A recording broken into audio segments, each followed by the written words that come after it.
அவருடைய மனைவியையும் நாம கொண்டாடணும். ஏன்னா அந்த அம்மா பண்ண தியாகம் சாதாரணமானது இல்லை. அவங்க பாரதியாரை தாங்கினாங்க, பொறுத்துக்கிட்டாங்க. பெண்கள்லாம் வீட்டுக்குள்ளதான் இருக்கணும். கணவன் மனைவியாவே இருந்தாலும் பக்கத்துல போகக்கூடாது. அதை அவர் உடைக்கணும்னு நினைக்கிறார். சொந்த உறவினர்களே கிண்டல் பண்ணும். எல்லாரும் சிரிக்கிறாங்க. ரெண்டு லூஸ் போகிறாங்க. ஒரு பெண்ணா தலை குனிஞ்சு நடந்து போனாங்க புருஷனுக்காக. இன்னைக்கு பல பெண்கள் தலை நிமிர்ந்து நிற்கிறாங்க இல்லையா? பாரதியார் பொன்மொழிகள் அப்படின்னு இருக்கும். எவரையும் வெற்று காகிதம் என எண்ணாதே, நாளை அவனும் பட்டமாய்த்தான் பறப்பான், நீ பார்க்கத்தான் போகிறாய் அப்படின்னு ஒரு கோட். கீழே பாரதியார் அப்படின்னு போட்டிருக்கோம் அவர் படத்தை போட்டு. அது அவர் சொல்லவே இல்லை. அவருக்கு திருமணம் நடக்கும்போது 14, செல்லம்மாவுக்கு 7. இந்த மாதிரி குழந்தை திருமணத்தை ரொம்ப கடுமையா திட்டுறாரு. பாதக கொடும் பாதகன்னு அப்படி கொந்தளிக்கிறாரு. அப்பாவுக்கு புத்தி மளிகை போயிடுது. பாலை குடிச்சிட்டு தொட்டில தூங்கிட்டு இருக்கிற குழந்தைகளுக்கெல்லாம் கல்யாணம் பண்ணி வைக்கிறாரு. நீங்கள் சொன்னீங்க ஒரு விஷயம், குடும்பத்துக்கும் பிரச்சனை. அப்படி உங்கள் பாட்டிக்கிட்ட கேட்டு தெரிஞ்சுக்கிட்ட ஒரு விஷயம்னா என்னவா இருக்கும்? ஏன்னா தொடர்ச்சியாக குடும்பத்துக்கும் பிரச்சனை பண்ணிட்டு குடும்பம் எந்த அளவுக்கு சப்போர்ட் பண்ணுச்சு அப்படிங்கிற நான் கேள்வி கேட்குறேன். அதாவது நம்ம பாரதியாரை போற்றி வணங்குறோம். அவருக்கு நிகராக அவருடைய மனைவியையும் நாம் கொண்டாடணும், போற்றி வணங்கணும். ஏன்னா அந்த அம்மா பண்ண தியாகம் சாதாரணமானது இல்லை. ஒரு சுதந்திர போராட்ட வீரருடைய மனைவியா, அதுவும் அந்த காலகட்டத்தில் இருக்கிறது சாதாரண விஷயமே இல்லை.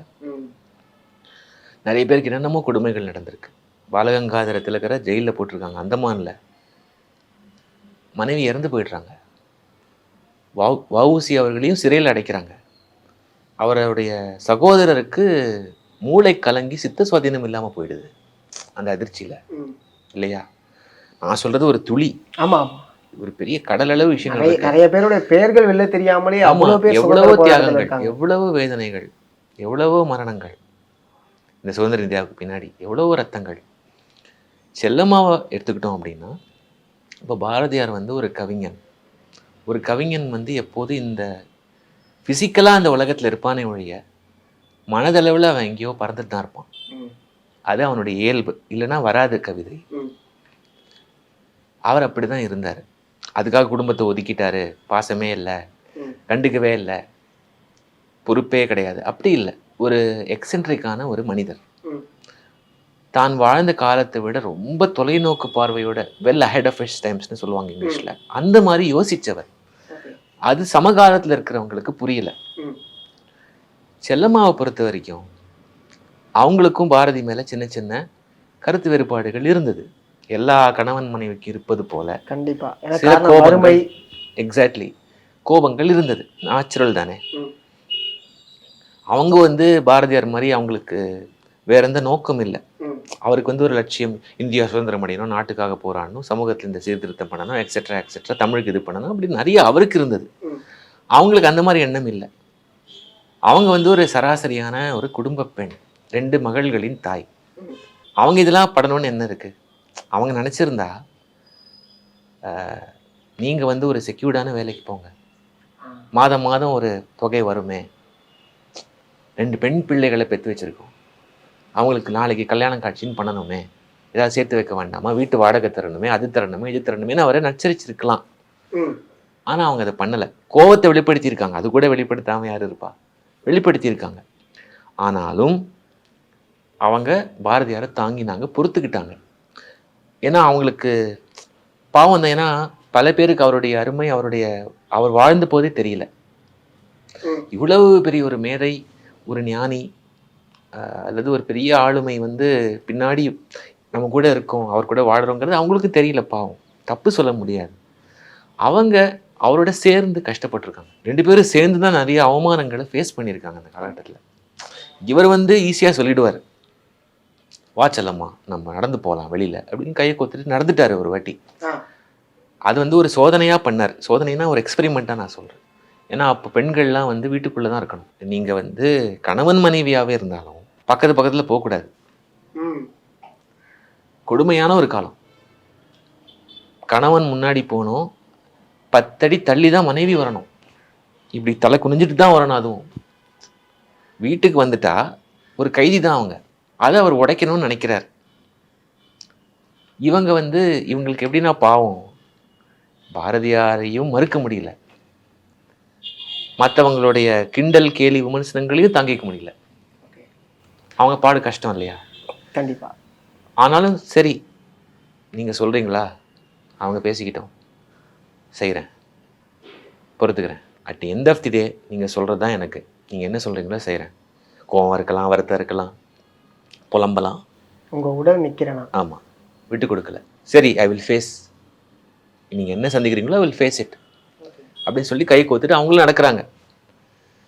அப்போ ஃபீல் பண்ணியிருக்கலாம் அவங்க, ஐயோ ஏன்டா இப்படி பண்ணுறாருன்னு ஃபீல் கண்டிப்பாக பண்ணியிருப்பாங்க. அவங்க ஒரு சராசரி பெண் தானே. அவர் தைரியமாக கை கோத்துட்டு போயிட்டார், பாட்டு பாடிட்டு அவர் போயிட்டார். ஏன்னா சொந்த உறவினர்களே கிண்டல் பண்ணுவாங்க. குடும்பத்துக்குள்ளேயே நான் சொல்கிறேன், என்ன நீ அவர் சொன்னதுக்கெல்லாம் தலையாட்டுற, என்ன சொன்னாலும் செஞ்சிடுற, இப்படி தான் நீ வச்சுப்ப, இப்படியா நடந்துப்ப, நான் உன் நிலைமையில இருந்தா பிச்சை எடுத்திருப்பேன். இந்த மாதிரிலாம் கிண்டல் பண்ணுவாங்க, அவமானப்படுத்துவாங்க. அதெல்லாம் சகிச்சுக்கிட்டாங்க அவருக்காக. அவங்க வந்து கை கோத்துக்கு நடந்து போகிறாங்க. அது ஒரு பெரிய புரட்சி அந்த காலத்தில். இப்போ ரொம்ப சாதாரணமாக அது தோணலாம். நான் சொல்கிறது ஒரு 100-110 ஆண்டுகளுக்கு முன்னாடி தைரியமாக அவர் கூட்டிகிட்டு வராரு. அது ஒரு பெரிய ஸ்டேட்மெண்ட் இல்லையா? எல்லாரும் சிரிக்கிறாங்க, ஏன் 2 லூஸு போகுதுடா வெளில, வாடா பார்க்கலாம். ஆனால் அது எவ்வளோ பெரிய புரட்சி தெரியுமா அப்போ? ஆமாம், மிகப்பெரிய. அவங்க ஒரு மாதிரி கூச்சப்பட்டுட்டு, ஐயோ ஒரு மாதிரி இப்படி இப்படி ரொம்ப நடுக்கத்தோட வெக்கத்தோடு அதை செய்கிறாங்க, செஞ்சுட்டாங்க எப்படியோ இல்லையா? ஸோ அவங்க அன்றைக்கி தலை குனிஞ்சு நடந்து போனாங்க. ஒரு பெண்ணாக தலை குனிஞ்சு நடந்து போனாங்க புருஷனுக்காக. இன்றைக்கி பல பெண்கள் தலை நிமிர்ந்து நிற்கிறாங்க இல்லையா? அது அவங்க செய்த ஒரு பெரிய புரட்சி. அவங்க வந்து பாரதியார் இறந்த பிற்பாடும் நிறைய பங்களிப்பு செஞ்சுருக்காங்க பாரதி இயல் அப்படிங்கிற அந்த துறைக்குன்னு. ஏன்னா அவருடைய படைப்புகளை வெளியில் கொண்டு வந்தாங்க. 2வது மகளுக்கு எப்படியோ போராடி திருமணம் நடத்தி வச்சாங்க.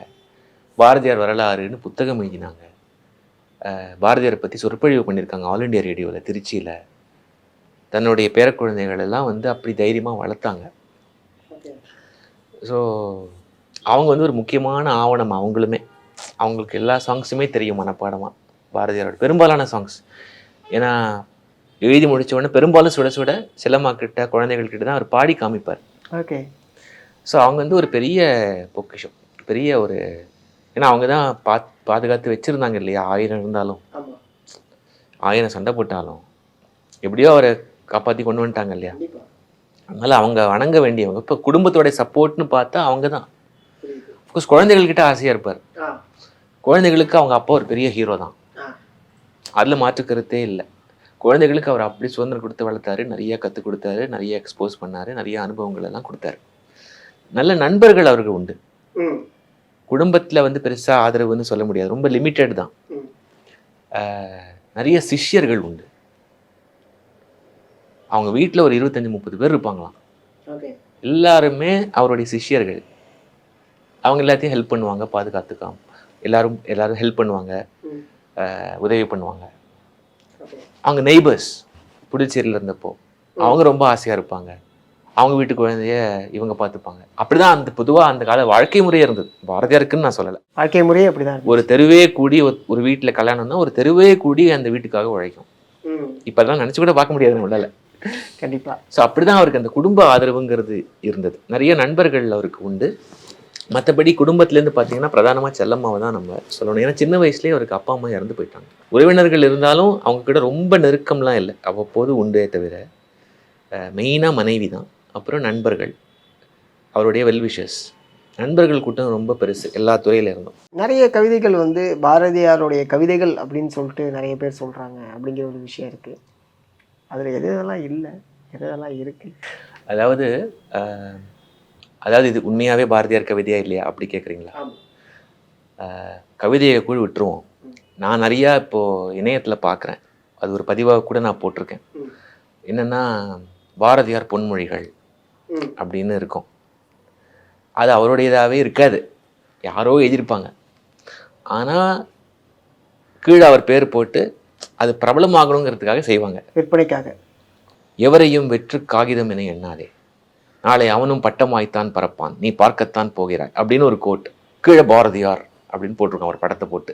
அது அவர் சொல்லவே இல்லை, ஆனால் அவர் சொல்லதான் சுற்றிக்கிட்டு இருக்குது. இது நான் சொல்கிறது ஒரு கோட். ஓகே, இந்த மாதிரி நிறைய இருக்கு. ஆனால் அவர் சொல்லாத பொன்மொழிகளை இன்னொருத்தர் சொல்லி பாரதியார் மூலமா அவர் வந்து பிரபலம் அடைஞ்சிக்கலாம் அப்படின்னு பார்த்து, தெரியாது, யாருன்னே தெரியாது, அது அனானிமஸ் பர்சன். ஓகே, அந்த மாதிரி நிறைய இருக்கு. ஒரு புத்தகம் செல்லிங்காக அதை நம்ம வச்சுக்கலாம். ஆமா ஆமா. அந்த மாதிரி நிறைய நீங்க பார்க்கலாம். அந்த மாதிரி இருக்கும்போது நீங்க ஏன் லைக் அது மேல கேஸ் போடல அப்படிங்கிற கேள்வி கேட்கலாம். கேஸ்ன்னு போட முடியல.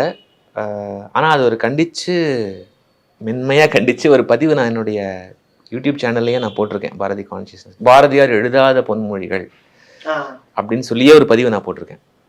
இந்த கோட் இப்போ நான் சொன்னேன் இல்லையா, இதையே போட்டிருக்கேன். இந்த மாதிரி இன்னொரு ஒரு சில விஷயங்கள் கூட சில பேர் நண்பர்கள் அனுப்பிச்சாங்க எனக்கு. இது அவர் சொன்னதா, இந்த மாதிரி சுற்றிக்கிட்டு இருக்கேன் இன்டர்நெட்டில், அதெல்லாமும் சேர்த்து எடிட் பண்ணி, இது அவர் சொன்னதில்லை, தயவுசெய்து இந்த மாதிரிலாம் சொல்லாதீங்க, அவர் வேறு நிறைய நல்ல பொன்மொழிகள்லாம் உண்மையிலேயே அவருடைய கவிதை வரிகள்லேருந்து எடுத்து நம்ம சொல்லலாம், அதுதான் ஆத்தென்டிக், அதுதான் உண்மையிலேயே பாரதியார் சொன்னது. இப்போ இது நிறைய பிரபலங்களுக்கு இப்போ நடக்குது, அப்படிதான் நான் கேள்விப்படுறேன். ரமண மகரிஷி சொல்லாததெல்லாம் ஒருத்தர் சொல்லி அவர் பேரை போட்டுக்கிறது, அந்த மாதிரி நிறைய பேருக்கு நடக்குது. பாரதியாரும் அதற்கு விதிவிலக்கல்ல. இன்னொரு விஷயம் என்ன அப்படின்னா, பாரதியார் அவர்களுடைய திருமணம், எனக்கு அதில் நடந்த சில விஷயங்களை பற்றி சொல்லுங்கள். அவருக்கு வந்து பிடிக்கவே இல்லை.